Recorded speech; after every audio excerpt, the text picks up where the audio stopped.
Interesting. Yeah, that's what happens when parents push their kids into a certain direction. Right. Little people don't like being told what to do. Yeah.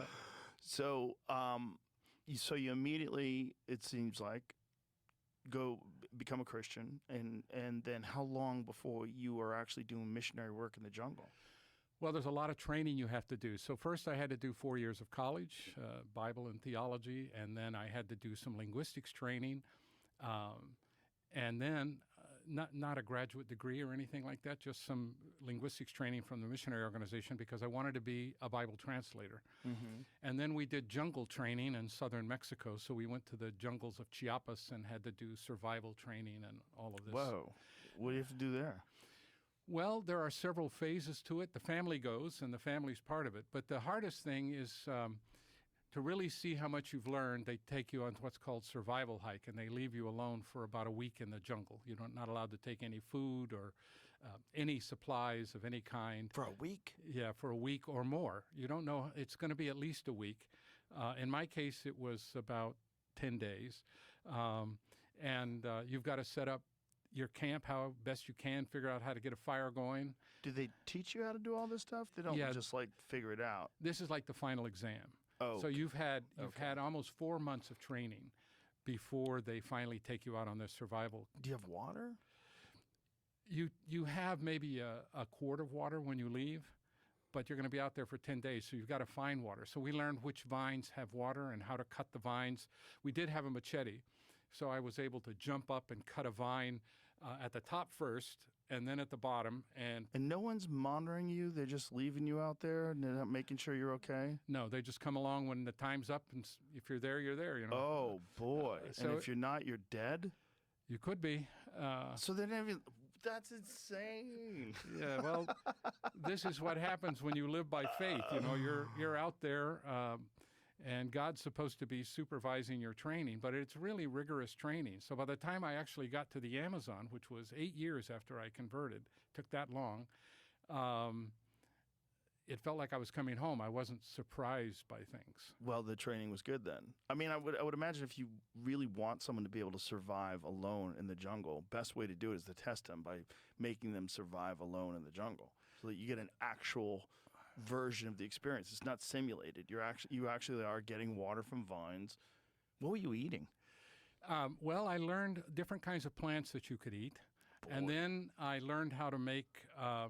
With a stick, you know, make a stick the size of a toothpick, sharpened on both ends, and I did have some fishing line, and I would attach that to that, and I was so proud of myself because I brought up 2 fish that were about 3 inches long, and I ate those, and most of the time I ate plants and went hungry. So when I see the programs like Alone, that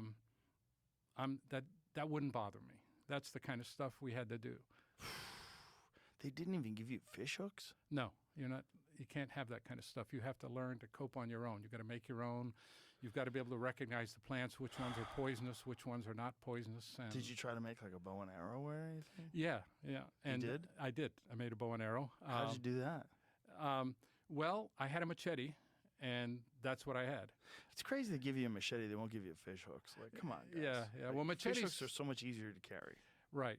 But the machete you need for firewood, you need for lots of things. Right. When I got to the Amazon.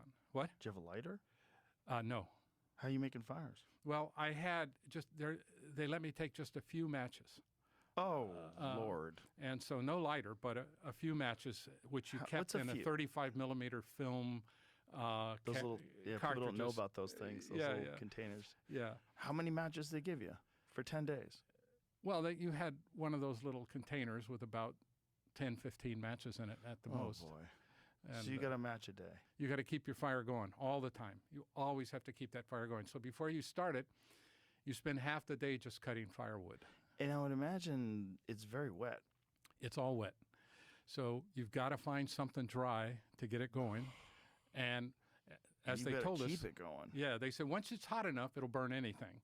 But until it gets hot, you can't just throw that wet wood on there. It'll put it out. So you have to spend a lot of time exploring, trying to find dry, crackly wood and leaves and things and get it going, and then slowly introduce the thinner pieces of wet wood until finally you can throw on a sopping log onto So a it. big part of your day essentially is making sure that fire stays lit. Yeah. That's a big part of your day, and you can't get too far from it.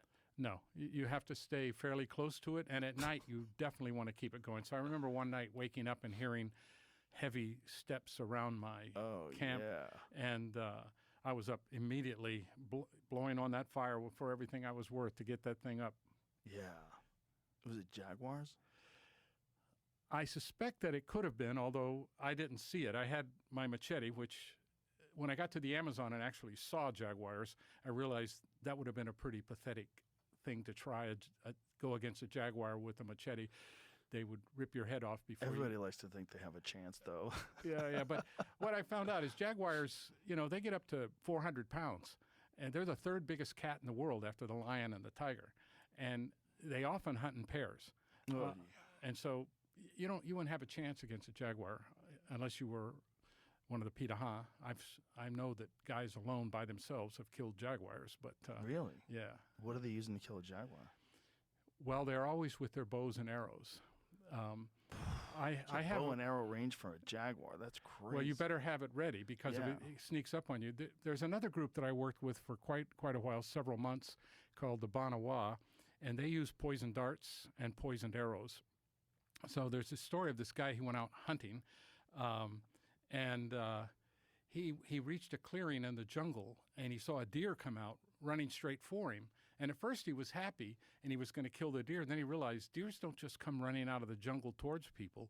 And then right behind the deer came a jaguar. And the jaguar saw him, the guy, and he was bigger than the deer, so the jaguar just took off straight for him and jumped up. And the guy got his blowgun out in front of him.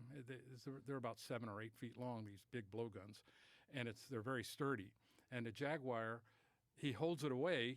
The jaguar's back legs are tearing the meat off of his legs, and the jaguar's head just keeps snapping at his face, trying to get his face. And what saved his life was the jaguar jumped off to go around the back and try to get him from the back, but he had a poisoned arrow, and he stabbed the jaguar with it, and that hurts, and the jaguar started to run off, and then he shot it with a poisoned arrow.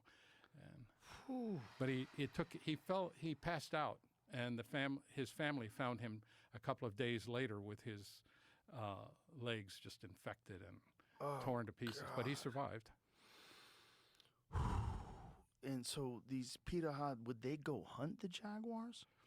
If they saw that it was a danger, if a woman went out and a jaguar or a mountain lion scared her, the men would go out to kill it.